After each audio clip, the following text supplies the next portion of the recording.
How's it going, everyone? This is the P4 crew. I'm Joseph. And I am Tristan.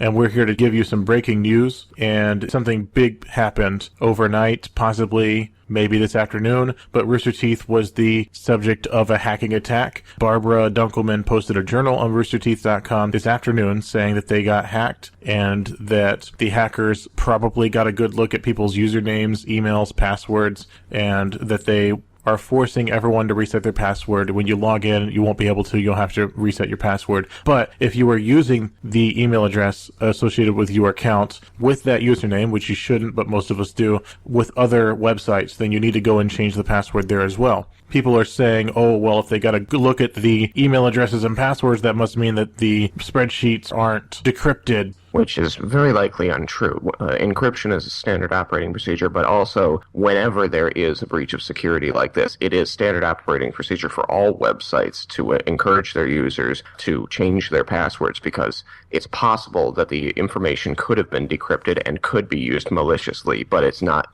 a given. Rooster Teeth is just taking the extra step and making it a necessity. They're requiring their users to change their information so that they can control their liability in case of a data loss. This is becoming an increasing problem, not just for Rooster Teeth, but for all websites. Every website seems to be getting hacked these days. Everyone says, oh, it's because they don't have good security. Sony got hacked because they have bad security. Rooster Teeth got hacked because they don't have good security. But that's just a problem for everybody. What are the statistics on website security right now, Tristan? Actually, I was just looking at a report on that tells me, looking across several different types of websites, ranging from electronic transaction sites and trade and commerce like eBay to healthcare websites, they're seeing vulnerabilities, and they look at it on a vulnerabilities per day, days out of the year basis. About 55% of all websites in the commerce and trade category are seeing a vulnerability to hack attack every single day of the year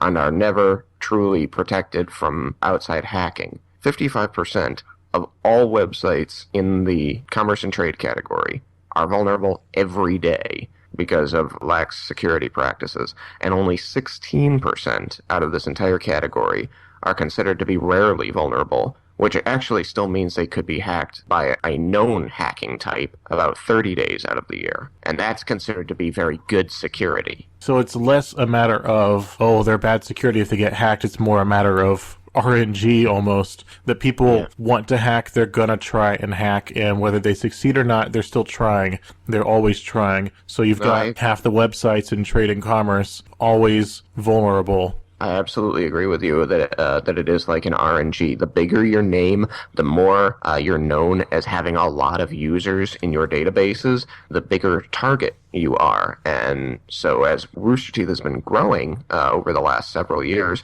and especially the last couple years, they've grown exponentially. They've become a bigger target of this constantly ongoing hacking attempt because information like people's emails, their passwords, phone numbers, this is at a premium in certain markets, especially for like telesolicitation. There are companies that pay to get this information, and they may be a bit unscrupulous about how they get it because they can use it for their own profit, and hackers are more than happy to be paid to tease out this information from websites that have enormous databases of users. There are those who on the internet that aren't really that familiar with Rooster Teeth. They delight in when bad things happen to people that they feel have wronged someone that they're huge fanboys of in some way, are celebrating this and saying, oh yeah, they deserve this because of this. There's a controversy that happened involving an episode of The Patch this week where they criticized a review of Fallout 4,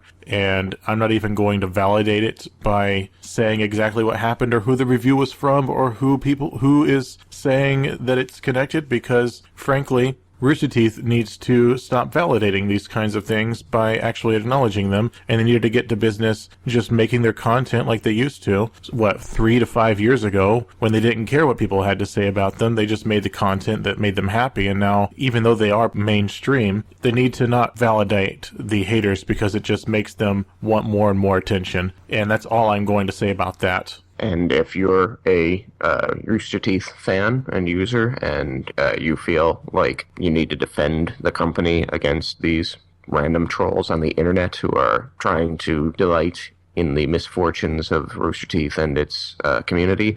Don't validate them by getting into arguments with them. People on the internet will do that. Just ignore them. Just ignore them. This has been a P4 breaking news video. Make sure you protect your information. Go change your password on Rooster Teeth and any other site that might be using the same password. Go change your password. Be safe out there. Be smart.